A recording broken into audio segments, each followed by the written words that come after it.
What's up, BookTube? It's been an interesting year in terms of reading for me in 2022. However, I was successful, though not as successful in terms of reaching my Goodreads goal, but I was successful in that I read some books that I found at times entertaining, I found at times enlightening, and I found at times emotional in other ways. And so for that reason, I think that the reading year that I had was successful, even if it did fall just a little bit short of my original Goodreads goal. And with that, I'm looking forward to sharing with you in this video the top 10 books that I read and enjoyed in the calendar year 2022.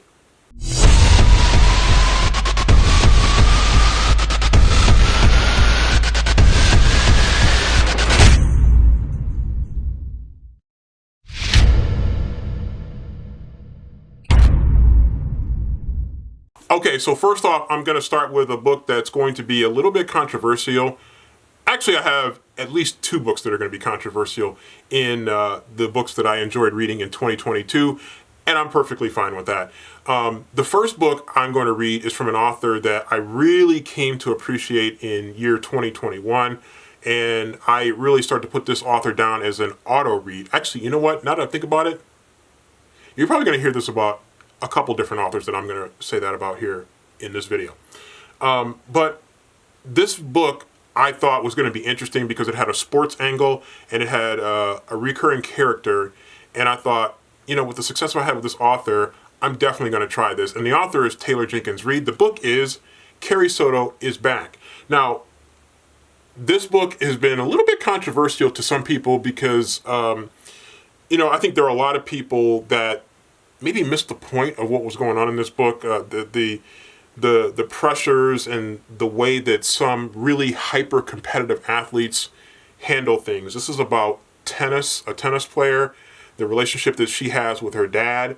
It takes place in the 1990s, which is a time that I really enjoyed. I really enjoyed the sport of tennis. And so I think really for me, it was in the late 80s and early 90s. I was really into the sport of tennis. And so this book really hooked me. And I was happy to have read this book. Now, I understand why some people don't like it. It's very tennis heavy. So if you're not a tennis or a sports or a competitive sports person or a person who can appreciate that, this might not work for you as much, but it's a really dynamic story. It has to do with kind of the pressures and the way athletes come up, the complex relationships they have with the people around them, including, in her case, her dad and a significant other and a rival tennis player, an up-and-coming rival tennis player that takes her back to where she was. And so I really enjoy, first of all, Taylor Jenkins Reid, phenomenal writer, just absolutely phenomenal writing. She can turn almost anything into something that's really good, really compelling, really interesting. And I thought that she actually had more to work with here than I think some of the critics of this book would say.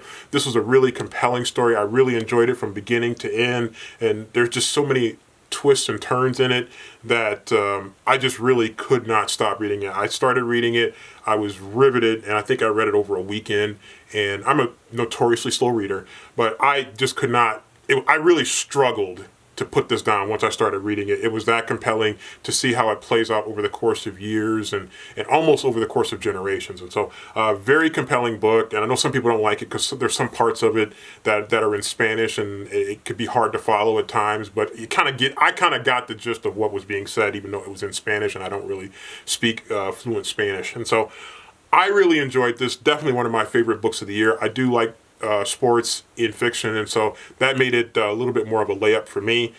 And I think there were some other elements in terms of personal relationships that really made this a very well-rounded story. So one of my favorites of the year, Carrie Soto is Back by Taylor Jenkins Reid.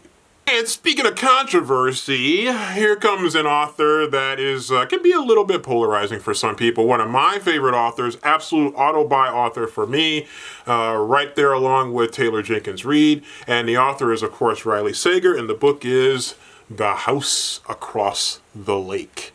And I really actually enjoyed this book. Now, I will say, to be fair, there is an incredible twist that takes place in this book that that went beyond the suspension of disbelief that some people were capable of, and they had a hard time with it. But I actually really enjoyed this book. It's a kind of a retelling of the great Alfred Hitchcock movie Rear Window. I love the movie Rear Window, and so this was a layup for me to read this, and so I really enjoyed it. I thought the storytelling was really good. The character is kind of a predictable type character, you know, looking for some time away and going through some alcoholism, and then witnessing something that changes everything, and then trying to get to the bottom of it. And then there, of course, are all kinds of twists and turns, different characters that come in to play that could be suspicious, could be not suspicious. You got to figure things out. And so kind of a very classic Riley Sager book in a lot of ways, but I really enjoyed it. I know a lot of people have criticized it because of a major twist that happens in this book that kind of takes it almost into a different genre, so to speak. That's as much as I'll reveal. And yet, I just really enjoyed it. Even if I just put that part aside here just a little bit, I still really enjoyed it. It was a fun read. Liked the characters, liked the story, loved the Rear Window concept, and just, you know, I like a lot of stuff that Riley Sager does. And I know some people, again, are critical, but that's okay because, again, I read for enjoyment. I read for a good story. I read for interesting characters. And so I am not one that's like a hypercritical person. I want to be entertained when I read a book. I was entertained when I read The House Across the Lake by Riley Sager. Next up is a sequel to a book that I read years ago that was a really popular book that a lot of people were talking about, a very critically acclaimed book. It was The 5 People You Meet in Heaven by Mitch Albom, and this is the sequel, The Next Person That You Meet in Heaven. And this is, it follows the original person, Eddie, who went to heaven trying to save the young girl. And where this one picks up is the young girl now she has gone to heaven, and Eddie gets to meet her, and so it takes on a different perspective, and yet a still very powerful story. And so Mitch Albom is a some people may or may not like Mitch Albom for a variety of reasons, but this is again another very powerfully told story here by Mitch Albom. Great follow-up to a great book that I think a lot of people were just really excited about. People just years ago, I can't remember the exact year that The 5 People You Meet in Heaven was published, but that was a very popular book, just nationally, if not worldwide. And he was, you know, talking to everybody about it, and rightfully so. It was an excellent story, a story that I think a lot of people could relate to, even though maybe some people think of Mitch Albom as a sports writer guy, and to some extent that's kind of where he got his start, but he certainly branched out to do a lot more than that. And I think some of his books really reflect the kind of depth and breadth of the kind of person that he's become beyond even sports. And so The Next Person You Meet in Heaven, very good follow-up to the ultra popular The 5 People You Meet in Heaven. Next up is, okay, first of all, I'm not a real romance reader, and science is not necessarily my best subject. I did what I had to do to get my bachelor's degree in college. However, the two really came together in Ali Hazelwood's The Love Hypothesis. Now, this is, of course, I got this through Book of the Month, and I think I passed on it once or twice. And then finally I said, you know, I think I'm going to pick up this book because it sounds really interesting, and, you know, there's college in there, and of course I'm very familiar with college campuses, and I thought, you know what, I'm going to give this one a try, and I really enjoyed it. Again, it's a science book. You can tell by some of the artwork here. Really great, attractive cover art, and that's a theme of a lot of Ali Hazelwood books, or however many Hazelwood books are out there. I know I picked up another one after this one that I might end up reading as well. But this one was very good. There's some parts in it that people don't like about the fake relationship and the professor-student thing that's going on in this book as part of the love story. And, you know, I personally was pleasantly surprised because, again, I'm not really a romance reader per se, but this was a very interesting, compelling story. It really hooked me in the beginning, and I was really glad to work my way through it. There weren't a lot of peaks and valleys in it. It was really a strong story pretty much throughout, and I really enjoyed it. And so, again, you will not see me reading a lot of romance books, but this was a good one. Next up is a book that a lot of people were really looking forward to, and probably a lot of people pre-ordered when it first was announced that it was coming out because it just sounded very, very compelling. And it is, I Kissed Shara Wheeler by Casey McQuiston. And there's a lot going on in this book, and there's kind of a mystery angle, and Shara Wheeler disappears, and then there's an LGBTQ plus angle to this, and it's there's a mystery, and there's an unraveling of the mystery, and people joining forces to help unravel it and figure out what's going on. And so I really, really enjoyed this book. I pre-ordered it, and I was glad I did when it finally got here. It's one of those rare books I pre-ordered, and I jumped right into it because I wanted to get to it. This is I think one of the more popular books that has come out this year in 2022. A lot of people just, again, really, really super excited about this book, and I think understandably so. It was a very compelling read from start to finish. And this is the first book I've read by this author, but I was really glad that I picked this one up. And so I will, based on the writing style, the type of story, this is an author that I think I will be paying attention to in the future to see if other books come out from this author that are kind of right there in the sweet spot of books that I like to read. But this was a very compelling story, a mystery, a love angle, relationships, just a lot going on in this book. Definitely a very fun read. I Kissed Shara Wheeler by Casey McQuiston. Now I'm going to get into some of my nonfiction books that I've read this year in 2022 that I really enjoyed.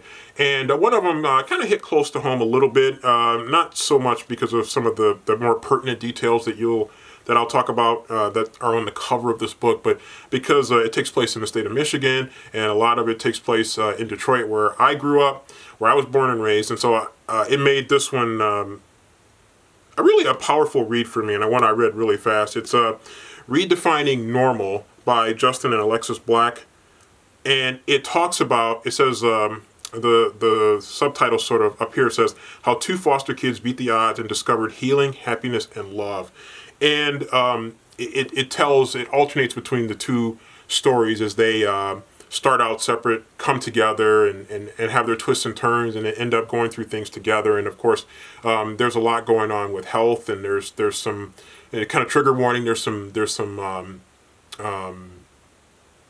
things that happen in this book that are uncomfortable to read about, but important to read about at the same time. And so I'm trying to dance around that as much as I can. But it's a powerful read.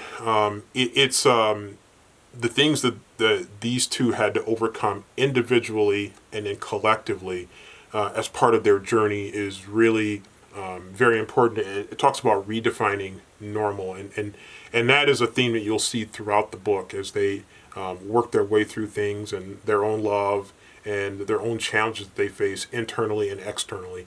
And I really just, once I started reading, I just literally could not stop reading it. Just very compelling. And it's one that I would definitely recommend reading, especially if you come from a foster background, an interracial couple background, the clash of cultures between city and rural or suburbs, things like that could maybe be interesting to you in this, growing up in a challenging circumstance and having to overcome that. It's just a lot packed into this. This is a very, very compelling read. Can't even remember how I stumbled across this, but so glad that I did. Redefining Normal, Justin and Alexis Black. Next up is, boy, this was an emotional one because after the death of Kobe Bryant, there were a lot of people that were just feeling a lot of emotions. And so I picked up this book by Mike Sielski. It's called The Rise, Kobe Bryant and the Pursuit of Immortality. And I think probably the most compelling part of this is the very beginning when people are kind of reacting to the death of Kobe, and of course the other individuals that were in the plane or the helicopter, excuse me. And so it really starts off very powerfully, and then it really just the intensity just does not let up from there, and it really goes back and it kind of documents Kobe's rise, if you will, the rise of Kobe, and really talks about the things that drove him, the stories behind the scenes that maybe you did know about, maybe you didn't know about, maybe you'd kind of heard about, but the things that really motivated him and pushed him toward the greatness that he achieved during his basketball career, the highlights and the lowlights of what happened to him during his career, his life, and he kind of started to redefine himself post-retirement from the NBA, and then took a great interest in his daughter's development and a stronger interest in even his family now that he had a little bit more free time, being kind of free from that relentless life that's a part of being an NBA player, and being an NBA superstar. And so just really a remarkable story about a remarkable individual. Next up is we're going back to Detroit, and we're going to check out the story Uphill, a memoir by Jamel Hill, who grew up in Detroit like I did. She went to Michigan State University and really just took that trajectory that, it never was easy, of course, but really got her foot in the door at a major Detroit newspaper, and really continued to work her way up, continued to improve, and continued to get better and better. ESPN, her own podcast, and just doing some great things now. But that's the part that everybody sees. What's great in this book is, it's like the meme of the iceberg, and you see that little bit of the iceberg above the water, but you don't see the huge chunk of the iceberg that is below the water surface. And I think that's what this book is all about. And you see some of the things that she goes through that help shape her in many different ways, and that help drive her and motivate her. And there were obstacles that she had to overcome to get to where she is. And there were things in here that I had never heard of that were really compelling, and maybe helped me to better understand her and some of the things that she does, some of the things that she writes about, because I get things that she does and she writes about in ways that a lot of people don't, And so this was interesting to get behind it, and some of the things that she said about the former president that really got some people to pat her on the back and say, yeah. And then a lot of people that really hated her for it. And so again, that can be the power of Twitter when you're a celebrity, so to speak, or you're an influencer of some kind. And so this is again a very, very powerful read. She opens up about some personal stuff in her life that happened, relationship with her mom that was very complex at times, and other people around her. And so just awesome read, very fast read. Memoirs can be like that sometimes, and definitely glad that she shared this with the world.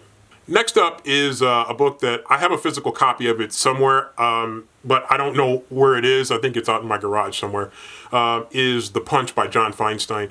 And it talks about an infamous incident in NBA history, a punch that was thrown by Kermit Washington, a player that struck Rudy Tomjanovich, and the ripple effect that it had at a time when people thought of the NBA as a league of violent people, drug users, or the NBA. I mean, it just could not be more different than the way that the NBA is largely perceived now. The NBA is a global brand. It's a very popular brand. It wasn't always like that for the NBA, however, especially in the late 1970s, and even to some extent the very early 1980s, before Magic Johnson and Larry Bird really kind of started to change the face of the NBA. Then along comes Michael Jordan and some others that really helped to kind of reshape the NBA and make it the global brand. Started on a trajectory toward being the global brand that it is today. But this incident was very, very significant because there's a violence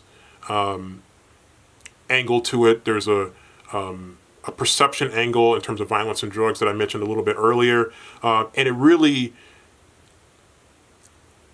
tremendously impacted both lives in different ways. And Kermit Washington became a pariah, and Rudy Tomjanovich became maybe more of a victim, so to speak, than what he wanted. And that continued to haunt him for years and years and years. It continued to haunt Kermit Washington for years and years and years and years. And both had to struggle independently with it, constantly being asked about it, as Kermit Washington kind of faded away a little bit more while Rudy Tomjanovich kind of took off. But he had his own demons beyond the punch that he had to deal with, even as he had tremendous success as a head coach, leading the Houston Rockets to a pair of NBA championships in the mid-1990s. He continued to be asked about that. And so it's a really powerful story about how this one incident in their lives dramatically impacted the rest of the lives of Kermit Washington and Rudy Tomjanovich. Very, very powerful story told by John Feinstein, great writer. Last up is a book that I was not going to read for kind of a personal reason. I wasn't going to read it. And then it popped up as an audiobook, and it was told by the author. And I thought, you know what? I'm going to give it a try.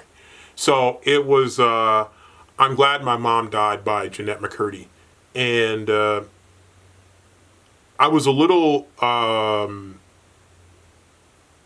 wondering where it was going to go. But in the back of my mind, I'm like, this is going to be a powerful story. And boy, was I right. It was a very, very powerful story. And as I listened to it, it was addictive to this really complex family relationship, and how as Jeanette McCurdy started to rise to fame, she was being driven really hard by her mom, and that led to a really difficult relationship for her and her mom, and just some really nasty things that happened there that you just hate to imagine that a child would have to go through that, let alone even an adult to have to go through that. And the way that the story is told, while she's trying to grow up and she's trying to kind of basically support this family and kind of live out her mom's dream, so to speak, it just is just really compelling, just the things that she goes through, and this just remarkable relationship that she has with her mom that is great, you can imagine, in some ways, and then very toxic, very, very toxic in other ways. And so it was a really, really powerful read. Don't want to give away too much more of that, but I would really,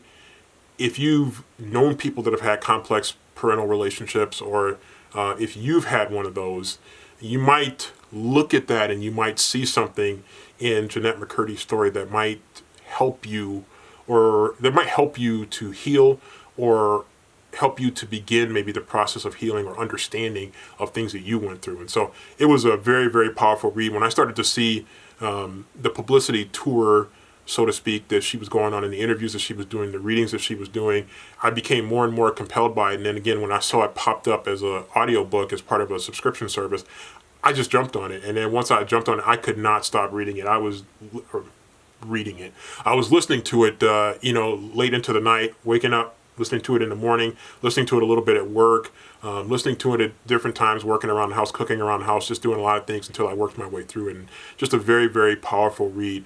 I'm Glad My Mom Died by Jeanette McCurdy. All right, so there you have it, my top 10 books that I read in the year 2022. Again, not a great year in terms of quantity of books read, but in terms of quality, I was very satisfied. I hope you were too. What were your top reads? Let me know in the section below. Do you agree with me? Were some of my top reads your top reads? If so, let me know below. I'll see you in 2023.